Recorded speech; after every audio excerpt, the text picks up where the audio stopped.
ನಮಸ್ತೆ ನಾನು ಆರನೇ ತರಗತಿಯಲ್ಲಿ ಓದುತ್ತಿದ್ದೇನೆ. ನಾನು ಮಾಡುವ ಎಲ್ಲರಿಗೂ ನಮಸ್ತೆ. ನನ್ನ ಹೆಸರು ಶಾಂತ. ನನ್ನದಿಂದ ಆರನೇ ತರಗತಿಯಲ್ಲಿ ಓದುತ್ತಿದ್ದೇನೆ. ನಾನು ಮಾಡುವ ಪ್ರಯೋಗ ಕಾಂತಿ ವಸ್ತು ಮತ್ತು ಅಕಾಂತಿ ವಸ್ತು. ಕಾಂತಿ ಅಂದರೆ ನಿಮಗೆ ಗೊತ್ತೇ? ಕಬ್ಬಿಣದಂಥ ವಸ್ತುಗಳು ಆಕರ್ಷಕ ವಸ್ತುವಿಗೆ ಕಾಂತ ಎನ್ನುವುದು.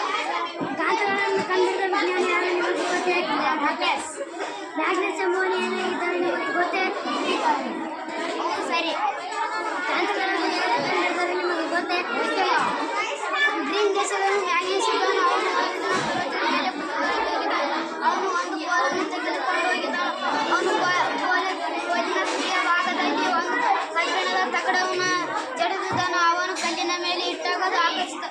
ಇದಕ್ಕೆ ಕಾಂತಿ ವಸ್ತುಗಳು ಎನ್ನುವರು. ಕಾಂತಿ ವಸ್ತುಗಳೆಂದರೆ ನಿಮಗೆ ಗೊತ್ತೇ? ಅಯಸ್ಕಾಂತವನ್ನು ಯಾವ ವಸ್ತು ಆಕರ್ಷಣೆ ಮಾಡುತ್ತದೆಯೋ ಅಂಥ ವಸ್ತುಗೆ ಕಾಂತಿ ವಸ್ತುಗಳು ಎನ್ನುವರು. ಕಾಂತಿ ವಸ್ತುಗಳನ್ನು ಗೊತ್ತೇ?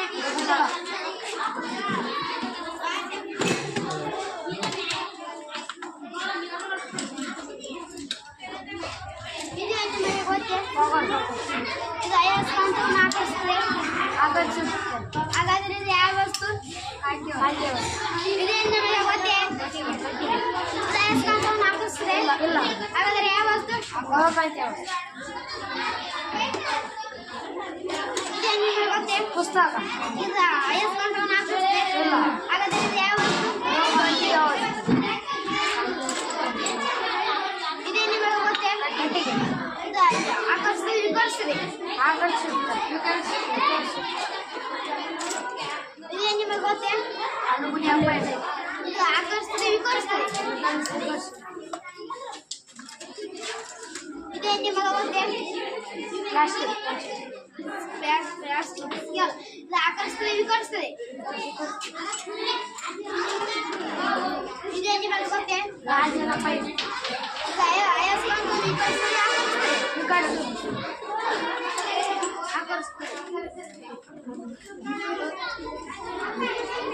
ಇದೇನು ನಿಮಗೆ ಗೊತ್ತೇ?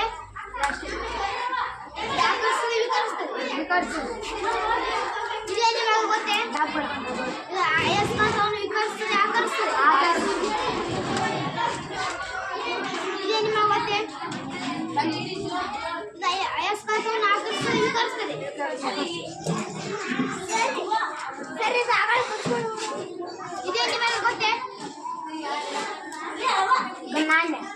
ಅಯಸ್ಕಾಂತವನ್ನು ಆಕರ್ಷಿಸುತ್ತದೆ, ವಿಕರ್ಷಿಸುತ್ತದೆ. ಇದೇನು ನಿಮಗೆ ಗೊತ್ತೇ? ಇದು ಆಕರ್ಷಿಸುತ್ತದೆ, ವಿಕರ್ಷಿಸುತ್ತದೆ. ಹಾಗಾದರೆ ಇದು ಯಾವ ವಸ್ತು? ಇದೇನು ನಿಮಗೆ ಗೊತ್ತೇ? ಇದು ಅಯಸ್ಕಾಂತವನ್ನು ವಿಕರ್ಷಿಸುತ್ತದೆ, ಆಕರ್ಷಿಸುತ್ತದೆ. ಹಾಗಾದರೆ ಇದು ಯಾವ ವಸ್ತು?